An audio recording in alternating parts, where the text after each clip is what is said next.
I recently met two very smart people who lost $21 million without even realizing it. So how's that possible? Well, I've been running a financial life management firm for more than 20 years, and I see this same mistake destroying people's wealth and retirement over and over again. So in this video today, I'm going to show you what this mistake is, how much it could be costing you, and most importantly, how to avoid falling into this trap. So most people think the biggest risks to their wealth are things like market crashes, bad investments, or economic downturns. But those risks are obvious, whilst this one operates in complete silence. What makes this particularly dangerous isn't just the money that you lose, it's the compounded future losses where things get really scary. As I like to put it, this often isn't measured in dollars and cents, it's measured in units of future life regret. Let me show you what I mean. Last October, I met a couple, Eric and Anna. They were in their late 40s, both very successful in their careers. Together they were bringing in around $1 million per year.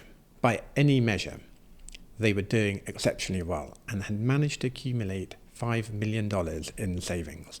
This is the kind of nest egg that many people can only dream of. But what made their story particularly interesting was their background. Neither of them had come from a background of wealth. Everything they'd made, they'd built up themselves. In our first meeting, we talked about their most cherished goals.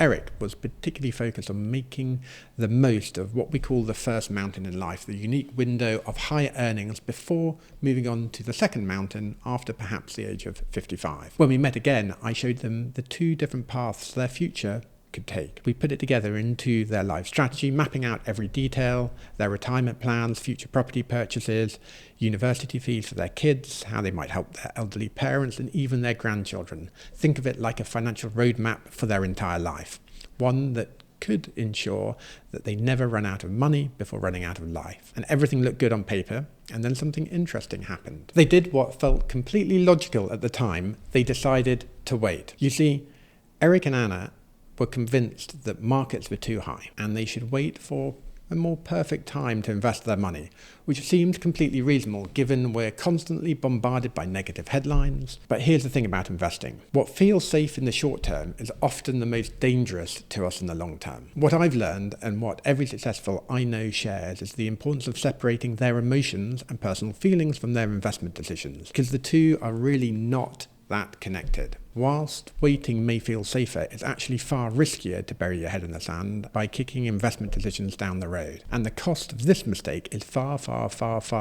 greater than most people realize. Let's take a look at this image. It shows two potential futures. Pay close attention to these two lines. The green line is what happens when you make clear decisions and take action. If you zoom in, it may feel like you're walking upstairs bouncing a yo-yo.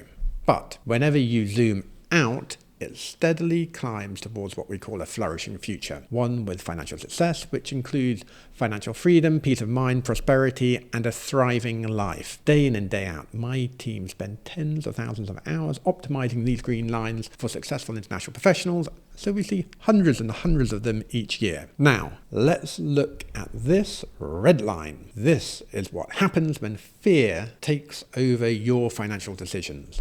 It's characterized by inaction, indecision, inertia, procrastination, prevarication, and internal resistance. On the red pathway, you start saying things like, maybe next month would be a better time. The markets feel too uncertain right now. See how the red line moves in a downward direction? That's what we call drift. You stick with what feels safe, what psychologists call status quo bias. And all that while, the red line keeps drifting downwards, because drift always goes in a downward direction, leading not to flourishing, but to what we call floundering. This is failure.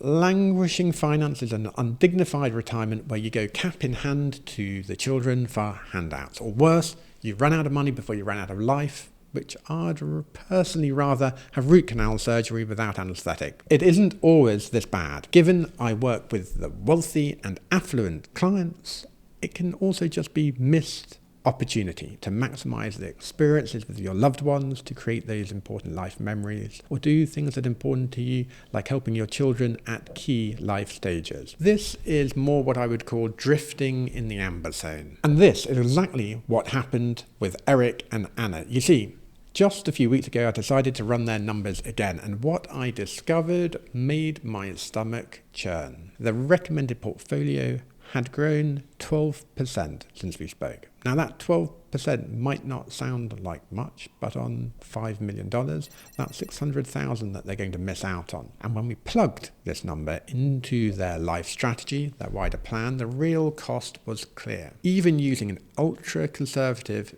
estimate of their future growth rate of 6.5%, by the time they reach 100, that $600,000 loss would have compounded to over $21 million.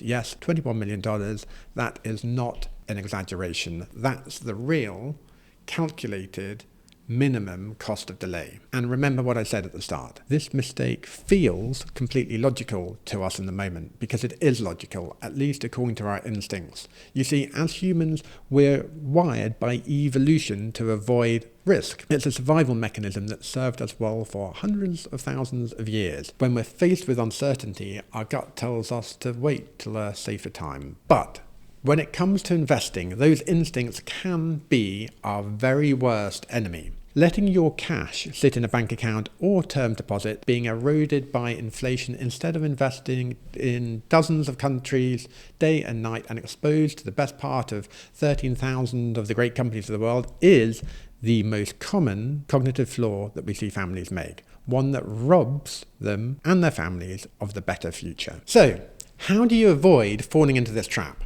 Well, the data tells us 90% of your future lifetime investment returns come down to these three simple truths. Number one, create a clear plan. You have to know exactly where you are going, just like that green optimized line. Number two, structuring your investments the right way. Getting the right balance of equities and bonds so that you have a good war chest for safety and a strong family fortress for future growth. Picking the right asset allocation is far, far more important than picking the perfect moment to invest. Number three, most importantly, behaving. Stay the course on your most optimized path, the one that maximizes your future purchasing power and thus your freedom to fund and live your most ideal future. Don't let fear or market headlines change your plan. Don't stumble into that red line of indecision or inaction or drift aimlessly into the amber zone, because there will always be a reason to wait. As Warren Buffett so wisely put it, someone's sitting in the shade today because someone planted a tree a long time ago. The best time to start wasn't last month or last year, it was 20 years ago. The second best time is right now.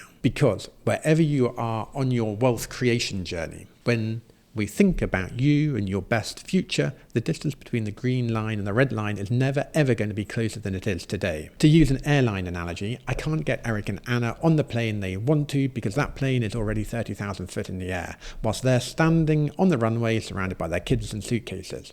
All I can do is get them on the next plane, and that's exactly what I always try my best to do, to encourage everyone to start right now. But I know there's a lot of information here to get your head around, and it can be hard to know exactly how to invest wisely. So check out this video next, where I reveal my own strategy and my own portfolio, so you can see exactly how our clients and I myself invest.